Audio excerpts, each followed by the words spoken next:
Hello everyone, welcome to Talking Good Game. It's just finished. Aston Villa 0, West Ham United 1. We got our goal. We got our first goal of the season.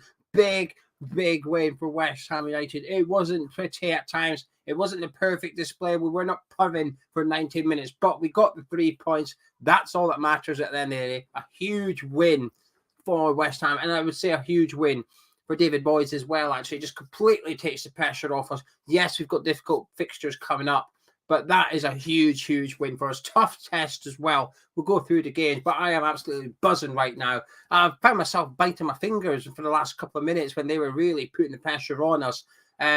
Nervous, excited, happy days. I've missed this winning feeling. Getting dragged through the motions of 90 minutes of football as well to come out the end as the winning side, the winning fan as well. So get in, West Ham. Happy days. Anyway, let's talk about the game. I'll be honest with you, the first half was dreadful. Do you know something? The first 5 minutes, I know it's only 5 minutes, right?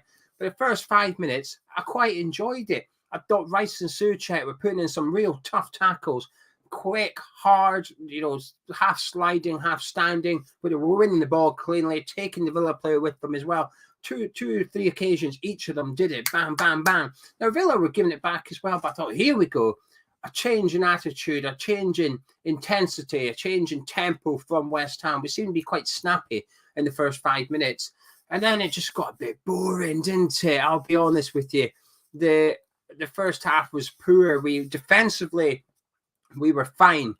Aston Villa had a couple of half chances. Ollie Watkins did well, pulling out to the left-hand side as they created an overload down there. Took advantage of the space from Thilo Kehrer, cut in, good block by Kurt Zouma. Then from that corner, the ball ended up in the back of the net. Now, there's no if, buts, and maybes here. It went out for a goal kick. But I'll be honest with you, I was a bit concerned. I was a bit cautious for the corners from that side. Obviously, Douglas Luiz didn't take it, so I was wrong in that regards. But I still ended up in the back of the net. So, oh, no more of that, please. But in the first, come half-time, positives were we were looking really strong defensively. We'd limited Villa to not much, really. Any chances they had was a half chance at best. Any shots were from distance. It was comfortable. We were looking good with our back three formation. However, there comes a price playing with that back three, and that is offensively, you've got to have a game plan. You've got to be pretty fluent at what you want to do in order to get on the pitch, cause problems for Aston Villa. But there was none of that. There was nothing in the first 45. We barely got near the Villa defence. The two half moments I remember where we threatened them. There was a really good cross from Creswell, a bit too much on it for Jared Bowen. Another opportunity, Bowman down the right-hand side, and he just cut it back without looking. He just put it into the box. There was no one there. Fornals was the nearest player to the 18-yard, and even he was 5-10 yards away from it. Then there was that chance for Fornals to play a through ball to Scamacca. Not enough on the pass, easily cut out. And at half-time, I found myself really frustrated with the lack of creativity once again. But when you looked at the team, you were querying, well, where was the creativity going to come from? I felt that some of the issues that we saw against Brighton and Nottingham Forest, I felt like we'd plugged them. Centre midfield, I'll be honest with you, defensively, I thought it was really good. I thought Fornals, Soucek, Declan Rice off the ball were looking good. They were tracking the runners. They were pressing in the right areas. They were making it difficult for Coutinho and McGinn to get going. Douglas Luiz was struggling to get into the game. And that was good. But the problem is, like I said, we do sacrifice quite a bit in attack. And 0-0 was the right score at halftime, really. But changed by David Moyes at halftime, and massive credit to him. It was the right change to do, and it changed the game.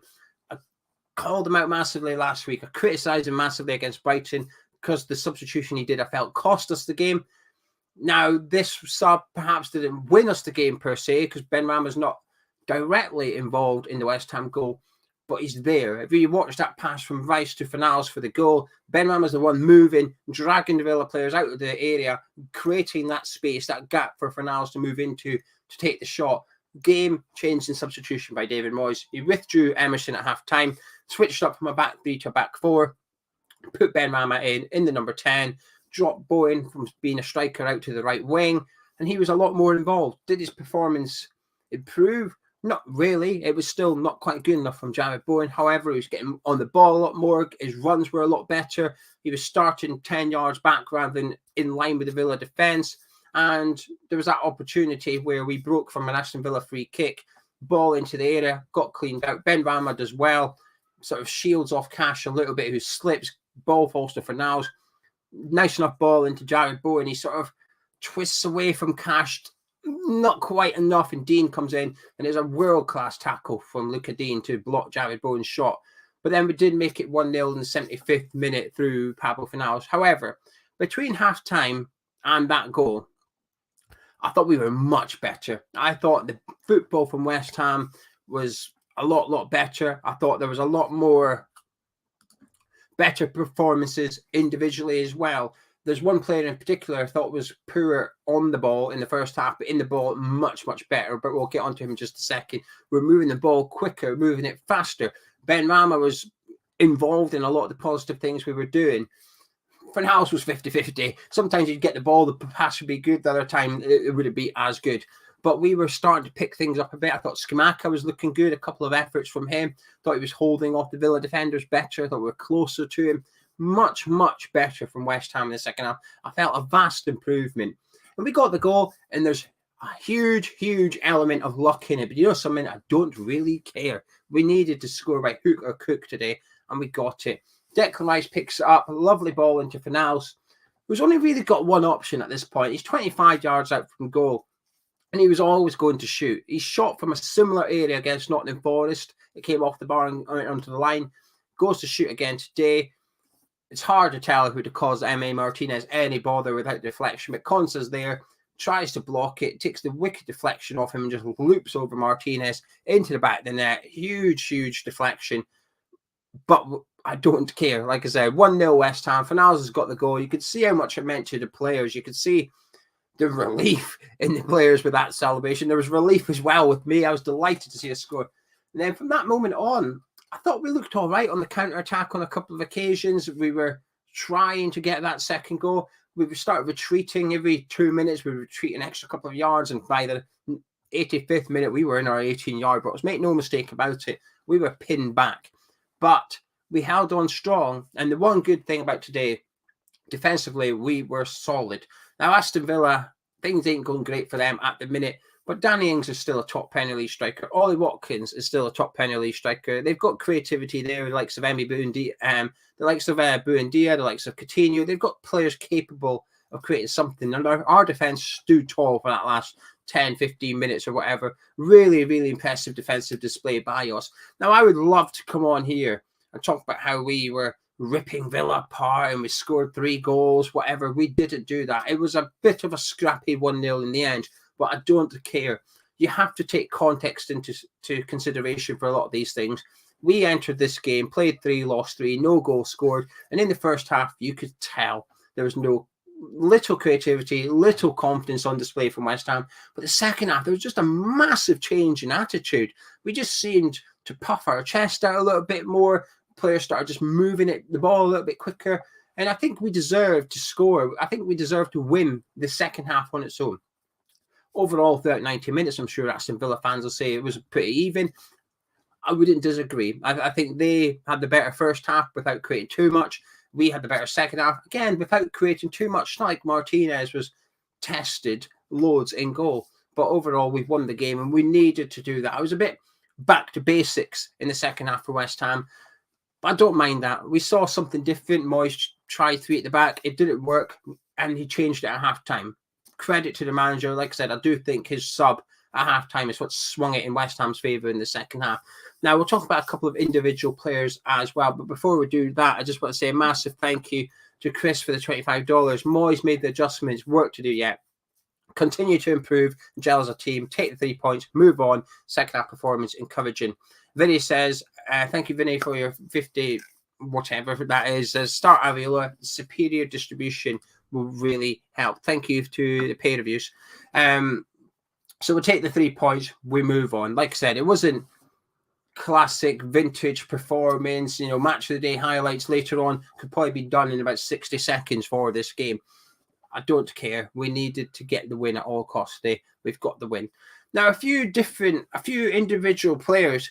I'm going to start with Declan Rice. In the first half, off the ball, I thought he was brilliant. I thought he was going into tackles, tougher than what we've seen so far this season.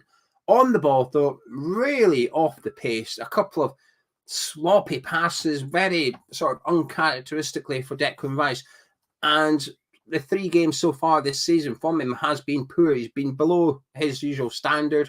This was like another half. This is the 7th half of football in the Premier League where Declan Rice was off the pace in possession. It was quite worrying.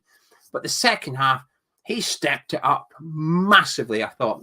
In the second half, we saw sort of old Declan Rice, if you want. He was still going in on tackles hard, firm, fair, moving the ball a lot quicker.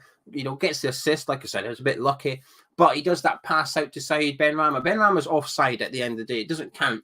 Declan Rice doesn't know that. He gets the ball. He swings it. Lovely ball. On another day, that puts Benrahma in on goal. His driving run, which gets Kamada booked as well. I thought Declan Rice in the second half, that 45 minutes, was absolutely brilliant. I don't know what happened at halftime, but we saw a completely different Declan in the second half compared to the first 45. But like I said, first 45, not good enough from him individually. Defensively, I just want to talk about those two, Thilo Kehrer and Kurt Zouma.